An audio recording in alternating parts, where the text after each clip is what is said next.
So, ladies, how was your evening? Well, I'm a bit weird. I do DIY. Do you? Yeah, like making wardrobes, have my own toolbox. Really? Yeah. Oh my God, not like, you need to come to my house. I can build anything. I look really puny, don't I? Yeah. I'm a strong woman, you know, so.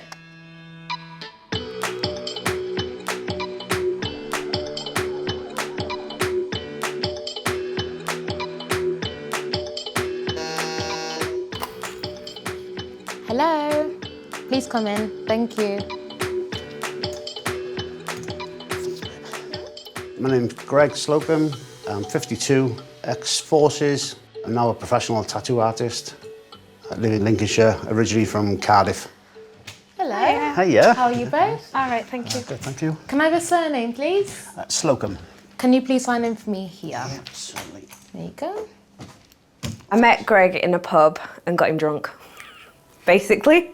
So, pop your feet on the metal plates. Lovely. His eyes attracted me to him. I don't know, there was just something there. He looked like a little lost puppy. Keep perfectly still. My friends kind of think I'm quite macho. I had this kind of reputation in the army. I was coaching martial arts team, the boxing team, the rugby team for the regiment, but now it's taking its toll on my body. I'm falling apart now. Are you familiar with this machine? Yeah. Yeah? The pain has been absolutely brutal. You can't walk, you can't sit. Oh, look. Fabulous. I really need to get back to work. I've had to take out loans just to pay the rent on my tattoo studio. I can't see it get any better. So this is my last ditch effort. Come in. If Dr Christian can't do anything for me, then that's what I worry about. Will I be stuck like this forever? Oh, very nice to meet you. How are you?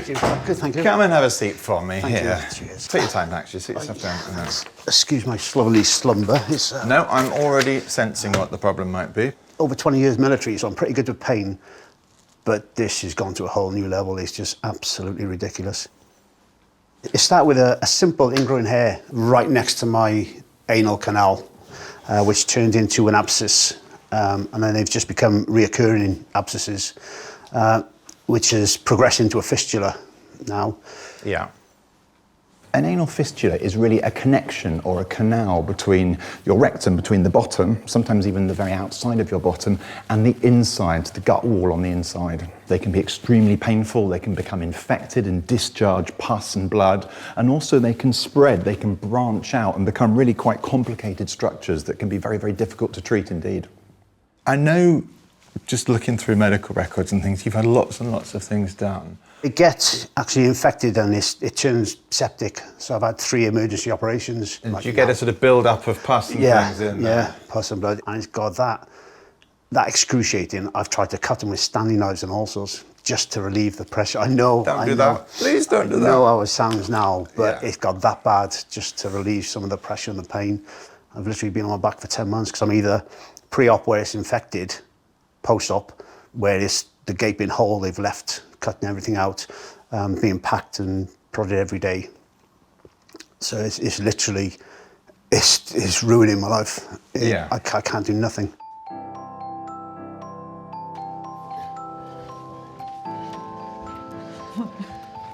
Hello. Hello. How are you both? Good, thank you. Can I have your surname, please? Yes, Reese. Can you please sign in for me? Thank you. Take a seat. Thank you. Are you two married? No. Oh, I thought you were. No. Together? We're together, yeah. Okay. We met in a pub in London. And just, went on a few dates. I just got talking to her and found her attractive, and then off we went. Everything happened so quickly. I found out I was pregnant 3 months into the relationship. It was like, oh wow, I love being a dad. I mean, it's what I go to work for, and also Becky. It's why I come home. Where are you two coming from? Hertfordshire. Hertfordshire, that's not too far. Kaz lives really, really far away. I'm a country bumpkin. I don't like crowds and busyness. I prefer hills and Yeah. ponies and sheep and stuff. Yeah, fair enough, yeah. Who's at home with you? Is anybody looking after you? Yeah, Kaz, my girlfriend. Yeah. She's just been an absolute legend. She don't deserve this. We've been together about 4 years.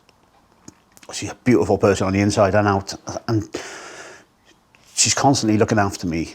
We don't even sleep in the same bed. We can't because she sort of twitches. We haven't been intimate for like 10 months because it's just too painful. It affects every aspect of my life. Every single facet of my life is just on hold, literally.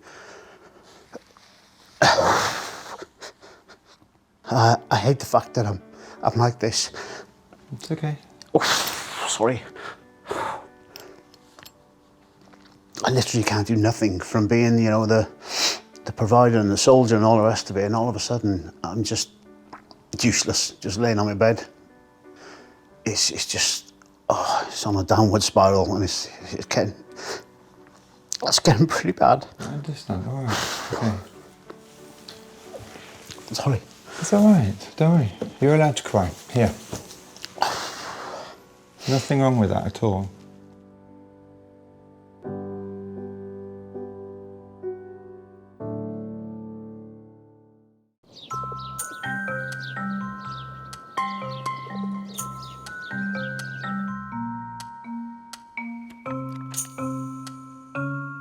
I really like your tattoos. I noticed. I was like, oh.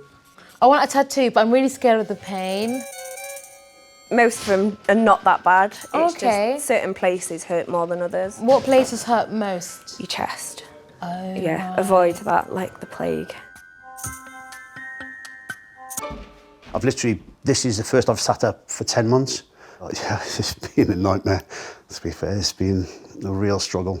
I've been led to believe there was all these different tracks of infection tunneling off from the original one. Yeah. So I don't know if there's one of these little tracks they're missing or not doing, because it just keeps coming straight back. I'm not going to presume to be able to give you answers yet before we have really sort of had a look at what we're dealing with. Now, I'm not going to have a look because I am not the best person to have a look. Okay, brilliant. Because I'm not a colorectal surgeon, but I have a colorectal surgeon I'm going to get you to talk to. I'd also want to do an MRI scan now to get a really detailed picture of where we are now, and then I hope we'll be able to give you some answers. Fantastic. Is that all right? That's absolutely brilliant. I mean, let me get you back to reception. And Okey-dokey. let's get that done first, and then we'll talk a little bit more. Brilliant, All thank you. right. Yep, But take your fantastic. time. Don't rush anywhere. All right. okay. Please don't. Thank you very There's no much. need.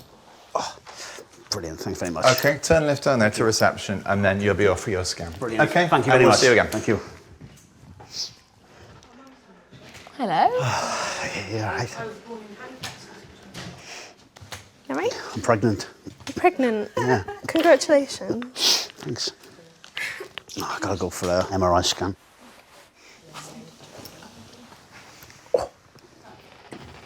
Hello all. Hi there. Rebecca, Colin.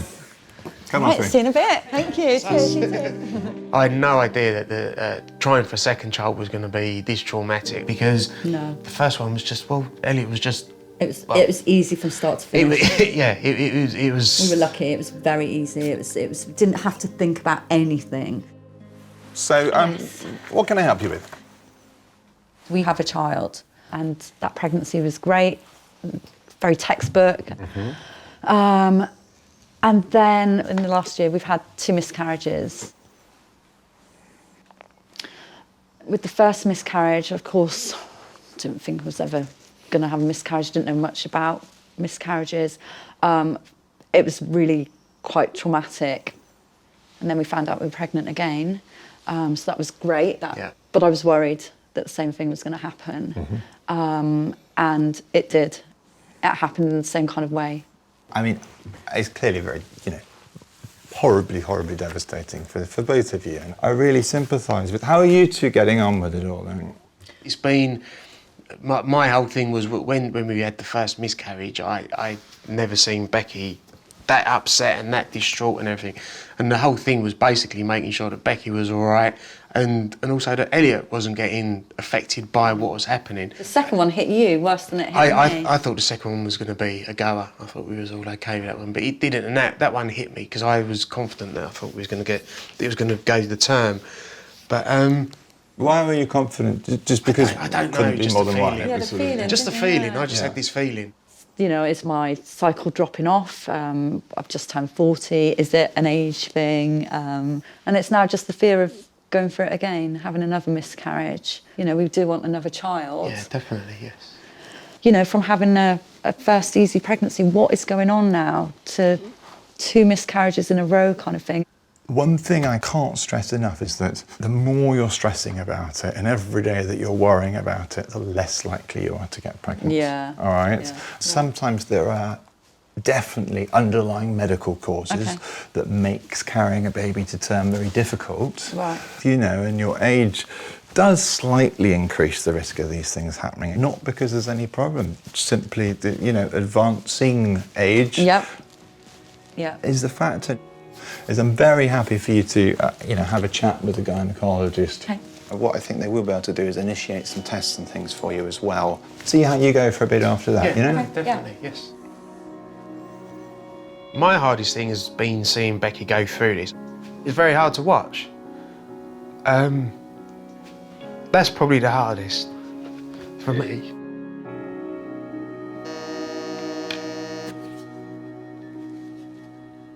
Hello.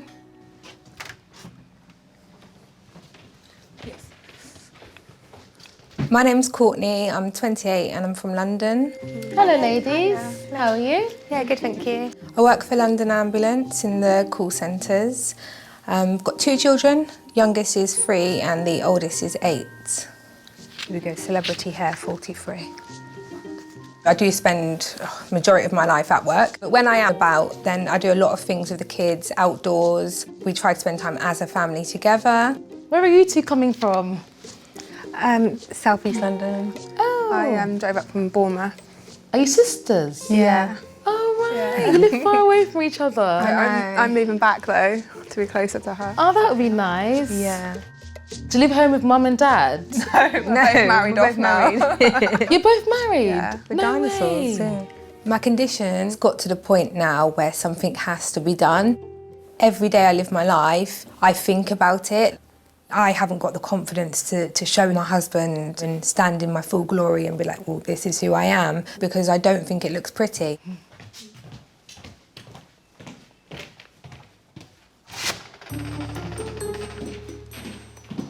Would you ever get like plastic surgery? No.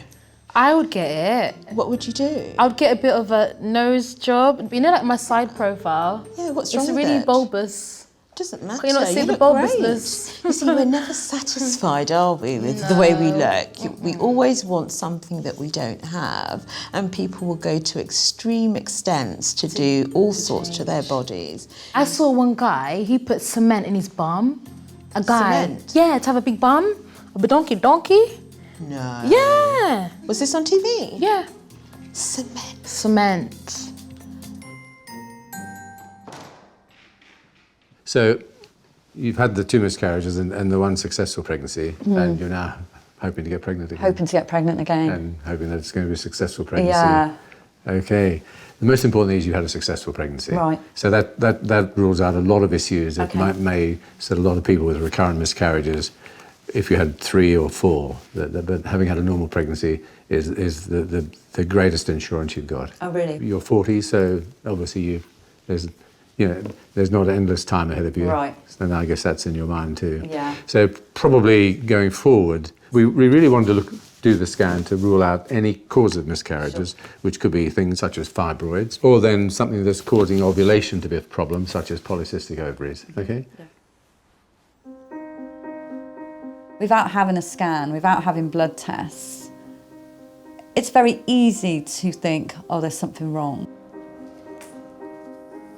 It's the unanswered questions that is difficult.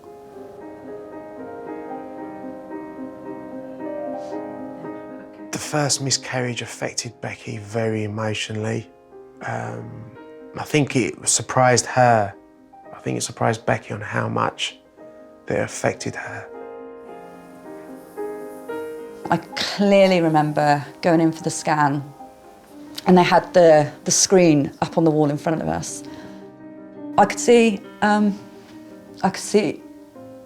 I think it was the baby, but, and then that's when they say, oh, you know, very sorry, there's no heartbeat.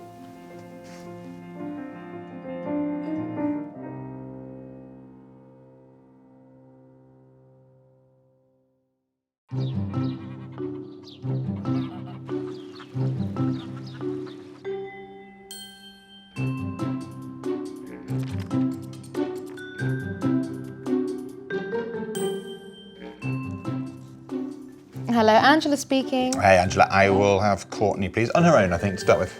Okay, thank you very much. Thank you, thanks. I've been married for just under 2 years. He's quite tall, handsome. That was my first, attraction. I'm the hot-headed one and he's the more calm and collected one, doesn't raise his voice. So he kind of keeps me level. Graham. My relationship now is kind of when I get out of the shower, towel comes around me, I go upstairs, quickly get changed, and then I come back all perfect but clothed. And I would like to kind of be able to walk around my husband, you know, without any clothes on. All right. What can I do for you, Courtney? Okay. So it's basically the appearance of my stomach. So after I had my first child, he ended up being a 10-pound-4 baby, and my stomach just stretched past capacity, basically. My stomach just looks so wrinkled with stretch marks. I just cover it up, none of my friends know. I don't even show my husband. He's never seen it? I've never showed him, but obviously we've lived together for 10 years now, so he'll walk in, if I'm getting unchanged, I'll turn around immediately, cover it. Really? Honestly, yeah, whenever I get changed, I turn around. I mean, if you're intimate with your husband, if you're in bed together, how do you sort of avoid? I know, it's tricky, and this is the thing, and that's what I mean as well. It's always there in the back of my mind because I want to cover it up. So when we are just kind of spare of the moment, want to get intimate, I've still, in the back of my mind, I'm still thinking about my stomach. Even if he puts his hand on it, I'll move his hand. Really? Mm-hmm. Is that straining things? Yeah, because I'm just lack so much confidence, yeah. All right. Look, I think before I go on and talking about it more, I ought to see what it is that we're talking about, obviously, before I can really say anything. Why don't you just come and stand over the couch, because it's... Lift your shirt up. Are you all right with me doing that? Sorry. I'm just going to tuck it under there. OK. Can I get you just lying on the couch? I just want to have a look at the muscles of your tummy as well. Why don't you lie on your back on there? Just lift your head up and look at your feet for me. That's fine. What I'm doing there is sometimes with pregnancies, the muscles, the sort of strap muscles, you know, the six-pack muscles can become very, very stretched apart. Yours are okay. It's frustrating in medicine when you're often asked to treat things that aren't abnormal particularly, and yet society for some reason has made them abnormal. That idealised image of women, celebrities tweeting their post-baby bodies, puts tremendous pressure on new mums to look exactly that way, which is completely unrealistic and I think is a source of a lot of distress for women. The bit that you don't like It's all that bit, yeah. is that bit, and in fact you can't really see now, but when you're lying down flat like that, looks like a very good tummy to me. Let's get you to sit down. Come and sit back down there and I'll talk to you more. I mean, what I'm struggling with is that in many respects, to me, you don't have a significant overhang. It does look very much like a tummy that's had babies, but not by any stretch of the imagination the worst that I've seen at all, you know. Why are you crying? Tell me, why are you crying? What is it? Tell me. I just hate it so much. It's what? I just hate it so much. Okay, look, here's some tissues. I'm always the most confident person. What about your family? Have you got brothers and sisters? Just one sister. You've got one sister. Has she had children? Yeah. And what does her tummy look like? Perfect. Perfect. Oh, because she hasn't got any stretch marks and she hasn't got any wrinkles. All right, well, look. I'm going to do this for you. I'm going to let you go and have a chat with the plastic surgeon, with the cosmetic surgeon. All right? A chat. Okay. But I want you to be very, very aware that surgery comes with considerable risks. It goes wrong. Yeah. You know? You can bleed, you can get infections, you can die sometimes. It's rare, but it's a big deal. And I want you to really think and weigh up those risks. And the fact that you've got children and things like that is, do you want to put yourself through that for this? Yeah. Okay. Yeah? Thank you so much. All right, let's take you back to the waiting room.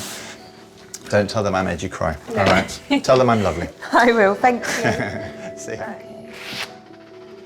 Hello. You right, sis? Yeah. You okay? Yeah, good, thanks. Can you sort my makeup out? Can you sort my makeup out?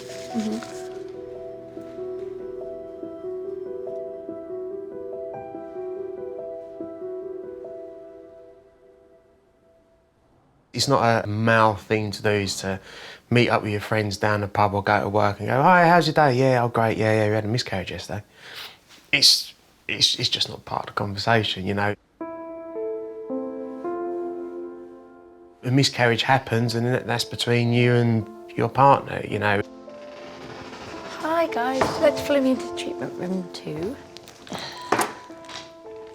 You know, I've lost kind of that connection and trust with my body as well. You know, what's going on? Why is this happening? You know, and we were very lucky. We had a first healthy baby. What's happened since? What's gone on now in those 2.5 years since having Elliot? For now, 2 miscarriages. Hiya, how are you doing? How do you? Hi. Okay, shall we go through those results then? Please. So you had the scan. The conclusion says both ovaries appear normal with cysts, or multiple cysts, but these are in the normal range. Okay. No evidence of polycystic ovary. Great. So that's a perfectly normal Yeah, great. scan. And they even say the cervix appears normal. Okay. It will have no impact whatsoever on the pregnancy. So going forward, you've got a normal scan, nothing to account. The miscarriages we think are not really relevant. Okay. You've had a normal, healthy child. That's the best thing. 40 is really the new 30 in obstetric Sure. terms, Yeah, so there's yeah. no need to worry about So it. that's good, yeah. Take that out of my so mind. you needn't worry about it. Because really, what you've got to avoid is letting the psychological impact of it get you down. Yeah, that's been so hard. And yeah, to a certain extent, it's affirmation that things are all right. But the statistics are all in your favour, honestly. Again, the fact that you've already had a successful pregnancy suggests that you will be fine. Okay. But of course, to you, you know, Yeah. it's a big I think it's issue. just wanting that reassurance, and to hear it from a specialist like yourself is that added insurance to maybe not to stop stressing as much as I have been and stop the worrying. Yeah, it's natural to have the stress, but really you do not need to. Okay. You know. So thank you very much. I'm sure you'll be fine. Thank you. I can't give you an absolute guarantee, but I can almost give it to you. Thank you. Look at that smile. Look at that. That's the first time I've seen a smile like that for about a year. Nice to meet you. You too. Okay. Thank you very much. Cheers. We had really good results back, really positive. Okay, cheerio. Bye-bye. Bye now. The reason for doing this is more of like it was a massive emotional thing, wasn't it? It needed someone to tell you it's okay, it's not you, it's not us. Hello, welcome. How did all that go? Good. Did you get some questions answered or? Definitely. Yes? Yeah. Look at the smile, look at the smile. Yeah, I can see. I just feel so much better from having the scan and just ruling out anything, and it all being a bit more positive. Let me just iterate here that the reason we're doing this is, you know, because you are very anxious, and I feel if we can just help calm that down, then you'll be able to move on. Absolutely. And it's not sort of necessarily, No. it's not required or standard in that respect, Sure. okay? So No, it's definitely, I do feel a lot more positive moving forward now. Good. Yes. Good. So you know, I you've had appreciate that. traumatic events, there is no doubt about it, you know, and sometimes there is no rhyme or reason to it, you know. Yes, exactly. I think the most important thing you can do now is try and put what's happened behind you. Not forget it, but put it behind you so it is not still affecting things. That nice, relaxed way that you were when the first one came along, you know, it's proof, isn't More it? secret cinema dates and... Oh, is that how it happens? Right. I see. Good? Yeah. Excellent. Great. Thank you very much. My pleasure. Cheers. Bye-bye. Thank you. Bye-bye. Cheers. All right. Bye-bye. Bye. You've just been told by two extremely well-educated professionals that everything's fine. I know, it's just going to take a while for it to all sink in. It was lovely to have you here today. Thank you. Thanks, Have a lovely day. Thank you. Take Cheers, care. take care. Bye-bye. Bye. Bye. We'll be having another baby.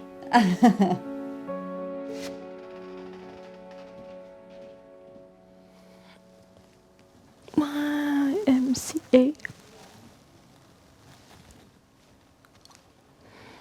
Hungry. Yeah, I know. Sorry. Oh, it's been a long day, isn't it? I love Greg a lot. He's the most important person in my life. So what do you want to do after we go and get something to eat? Yeah, get something to eat.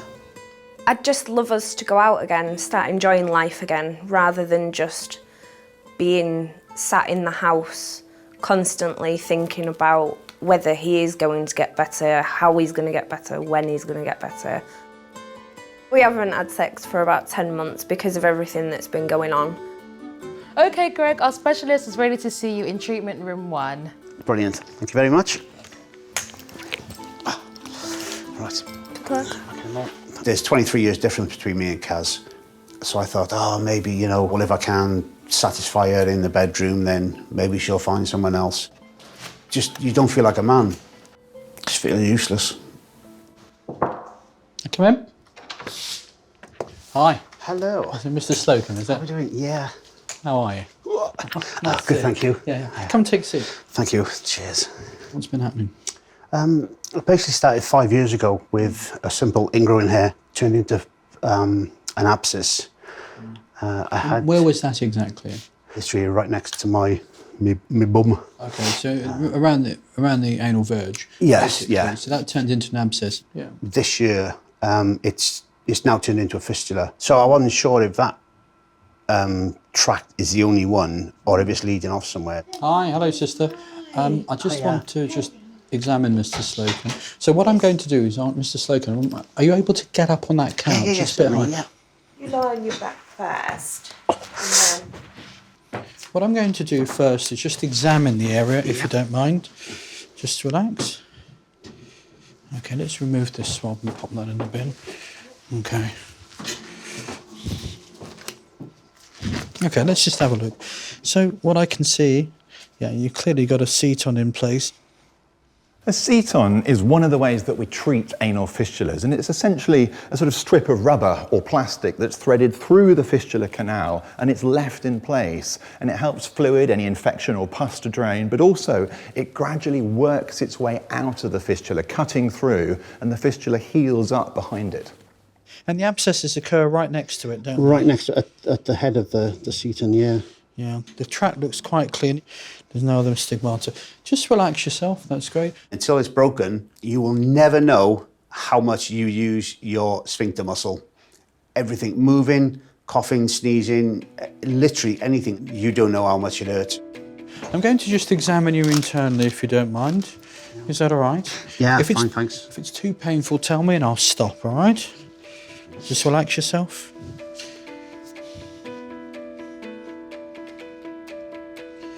Okay. That's good. Just hang on there for a second. Okay, I'm sorry for causing you pain. No problem. We're nearly finished. Just relax yourself. The pain you go through, especially after an operation, because it's just raw, open wounds, is something else. I'm going to just use some gel, just some tissues to remove that gel, all right? Okay. I just want my life back. It's just, it's killing me at the moment.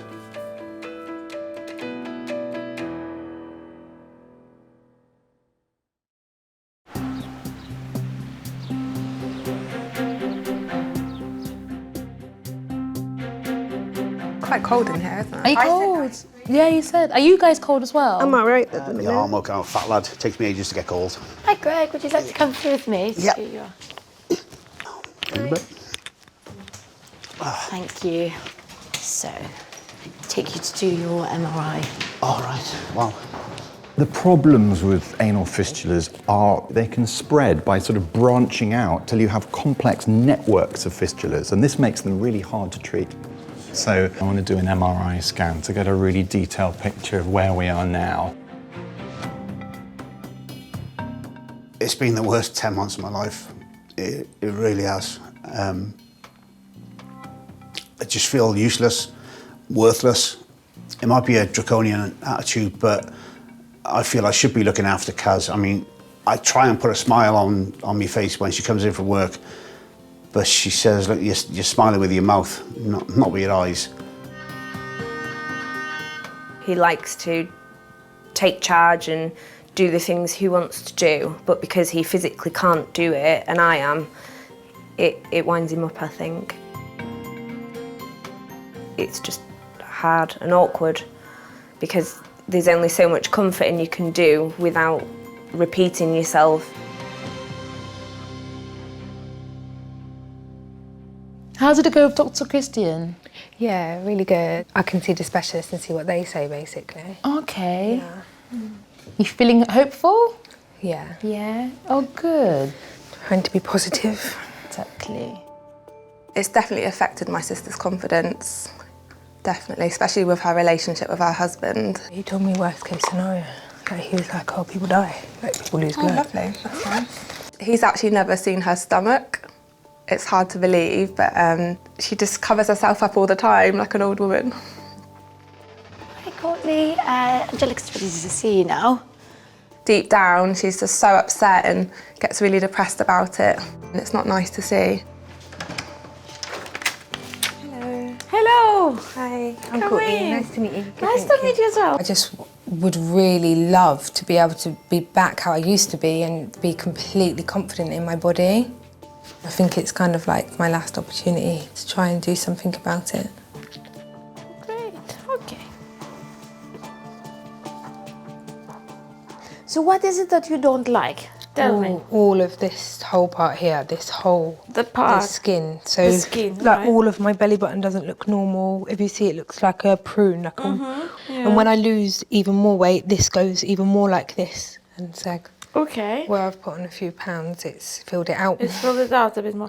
So pull the tummy in as if you were exercising. So there is a small amount there. Okay. There. So if we were to, let's say, to consider an abdominoplasty, yes, which is the operation that we do after this, the scar would be coming like that. Yes, it's at this level. And this skin is lifted, and then we pull it down. If you have a look, it's a small amount. The overhang is really small. So if we pull it down, it doesn't really affect the area above the belly button. So basically, there's not enough skin to pull down. To pull everything down and close it. We're in between, you see. Because the problem makes it is hard, which makes it more worse that it's in between. Patients build up a lot of hopes and a lot of expectations, and it is hard to essentially say no to a patient who's really hoping to get some sort of surgery, particularly when it's cosmetic or aesthetic surgery. But it is important that we make that decision correctly. We weigh up the potential risks with the benefits, and sometimes the answer just has to be no. I mean, what I would suggest, there are some non-surgical options that we do to help to improve the skin quality. Really? So typically we use radio frequency to improve the area locally. How would you feel about something like that? I mean, you're the professional, and obviously I value your opinion. So Are you definite that you want something done about your tummy? It's not something that you can think about it and say, look, it's okay. It's definitely something that I do want done. Like you said, it might not be the right option for the surgery if there's not enough skin to pull over. But by all means, I would love to try something, like whether that's radio frequency or another minor procedure. But I definitely would like to try something to help the appearance of the stomach. Of the skin. I think we can organise that. Maybe that would be the best option. Yeah. That's great. Thank you very much. Bye-bye. Thank you. Come in. Hey, hi, welcome back. Hi. Hello. How are you? I'm Christian. Good, I'm Morgan. Nice to meet you. So She said that unfortunately there isn't enough skin to pull down. So she said that she thinks that radio frequency would help to improve the appearance of it, which is something I haven't heard of before. it tightens up the skin, which is sort of essentially what you want, but obviously not quite with the risks of surgery. Do you think that it would show improvement by me? I certainly do. Yeah. I don't think she'd be offering it to you if it. Really? Yeah. But But I want you to go home, and I want you to show your husband your tummy properly and openly, and I want you to talk about it with him, and I want you to tell him what you're considering doing, because he must know about it, and he must be part of that decision-making process. But for a non-surgical procedure, I could show him after, because it's non-surgical. No, I want you to show him. It's so important, and he may be really worried about this. Yeah. I think he should know. Yeah. Yeah.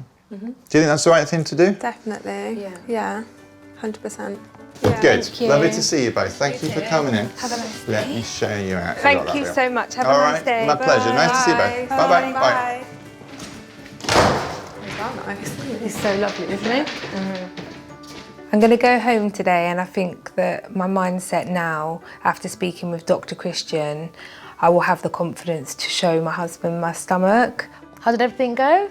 Yeah. Good? Yeah, really good, thank you. Happy to hear that. We'd be there walking around the house naked.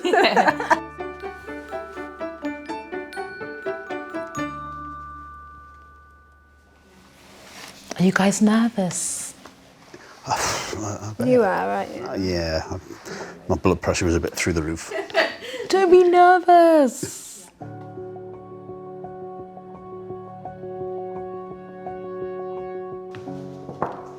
Come in. Hi. Hello. The purpose of the MRI scan, as you know, was to identify the primary tract. Yeah. If you look here, what we can see, and the good news is that there's only one single tract. There are no secondary extensions. There are no abscesses elsewhere, which corroborates with a clinical examination. In my opinion, I don't think this is going to migrate much further. So I think we need to think about the alternative strategies. No treatment is 100%, but it may allow you to progress with your life and have a more comfortable bottom without a seton in place. Just to get back to work would be amazing. Is that all right? Fantastic, absolutely brilliant. Thank you so much. Thank you so much. Thank you very Really much. appreciate it. Thank you. Okay. Yeah, thanks very much. Thank you. Bye. Now, after the MRI scan, I know there's one tract that can be dealt with, and now I finally have answers. So it's amazing, absolutely amazing. Come in. Hey, welcome back. Aha. Kaylee, how are you? I'm all right, thank you. Nice How to are meet you. Come And and have a you. seat for me. I wonder who does your tattoos. Oh, it's not you, me. Is it not? It is. How are you both? You all right? Yeah. How did you find your appointment? Brilliant, thank you. Really? Finally, I've got some answers. Given what you've been through, actually, and this is not to sort of underplay, you know, it's a surprisingly simple little picture once we look at the scans. It's just a little tube causing all this. That's crazy. Bother. There are, you know, new techniques. I mean, we can just sort of, what we call ablate the hole. So you can just put little things down it and fill it up. I mean, some people use glue, some people use lasers, some people use all sorts of different techniques to sort of block it up. Next thing that happens is that you're going to go back, see the consultant, talk through the different options about how that little tunnel can be blocked up, and decide which one you like the sound of and get on and do it. Fantastic. You know, that's all there is to it, really. Wow. And I hope that is the end of this saga for you. I really do. Just So do we. get our life back, you know. I mean, it's been tough for you. It's been really tough for you. But Kelly, I mean, it can't have been easy for you either, all this, can it? No, it's been hard. Yeah, it's been really hard for both of us. More for you than for me, hasn't it? It kills you. As a man, it kills you. You can't even look after your missus when she comes in from work. I can't contribute in any way. It's just not right. And he feels very guilty about it, which I think is a bit silly. Yeah, you know, I'm your partner. That's what partners do. They stick by you when you're ill, when you're not. I know. And I'm always there for you, and you know. Oh, absolutely. I'd be lost without you. I've never considered walking away. I've never considered leaving him. It's what relationships are. You're with each other for the long haul, whether you're ill or not. Until he's back on his feet, and then he owes me big time. See you later. Thank you very much. Pleasure. Take Bye-bye. care. Bye-bye. Thank you. I absolutely idolise you, babe. I really do. You're my rock. You really are my rock. I'd be lost without you. Absolutely lost. Glad to be okay. Thank you.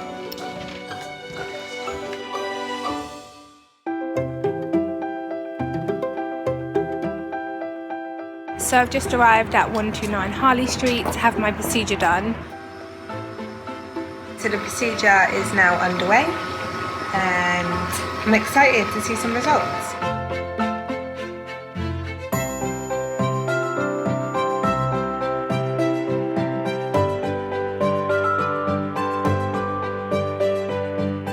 I'm on my 6th session now, starting to see some subtle changes, which is excellent.